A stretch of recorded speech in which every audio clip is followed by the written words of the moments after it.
ಇತ್ತು. 18ರಿಂದ 23 ಸ್ಟಾಪ್ ಆಗಿತ್ತು. ಮತ್ತೆ ನಾವು 23ರಿಂದ ಚಾಲನೆ ಕೊಟ್ಟು ಮಾಡ್ತಾ ಇದ್ದೀವಿ. ಇದೊಂದು 5 ಗ್ಯಾರಂಟಿ ಮತ್ತು ಬೇರೆ ಬೇರೆ ಇಲಾಖೆಯಲ್ಲಿ ಮಾಡೋ ಕಾರ್ಯಕ್ರಮಗಳು, ಅಭಿವೃದ್ಧಿಗಳು ಇವೆಲ್ಲ ನಮ್ಮ ಸರ್ಕಾರ ಮಾಡಿದೆ. ಅದರಲ್ಲಿ ನಮಗೆ ವಿಶೇಷವಾಗಿ ಈ ಕೆಮಿಕಲ್ಗಳನ್ನು ಪೂರ್ಣ ಪ್ರಮಾಣದಲ್ಲಿ ಜೀರೋ ಮಾಡಬೇಕು ಅನ್ನೋ ಒಂದು ಪ್ರಯತ್ನ ದೇಶದೆಲ್ಲೆಲ್ಲೂ ನಡೀತಾ ಇದೆ.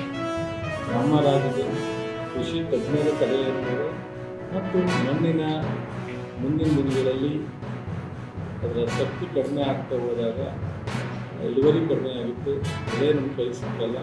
ಅದರಿಂದ ಕೆಮಿಕಲ್ ಉಪಯೋಗಿಸೋದನ್ನು ನಾವು ತಪ್ಪಿಸ್ಬೇಕು ಅನ್ನೋ ಕಾರಣಕ್ಕೋಸ್ಕರಾಗಿ ನೈಸರ್ಗಿಕ ಕೃಷಿ ಇರ್ಬೋದು, ಸಾವಯವ ಕೃಷಿ ಇರ್ಬೋದು, ನ್ಯಾಚುರಲ್ ಫಾರ್ಮಿಂಗ್ ಎಲ್ಲ ಒಂದಕ್ಕೊಂದು ಕನೆಕ್ಟೆಡ್. ಸೊ ಇದನ್ನು ಹೆಚ್ಚು ನಾವು ಪ್ರೋತ್ಸಾಹ ಮಾಡಬೇಕು ಅನ್ನೋ ದೃಷ್ಟಿಯಿಂದ ನಾವು ಅನೇಕ ಕಾರ್ಯಕ್ರಮಗಳನ್ನು ಕೊಟ್ಟಿದ್ದೀವಿ.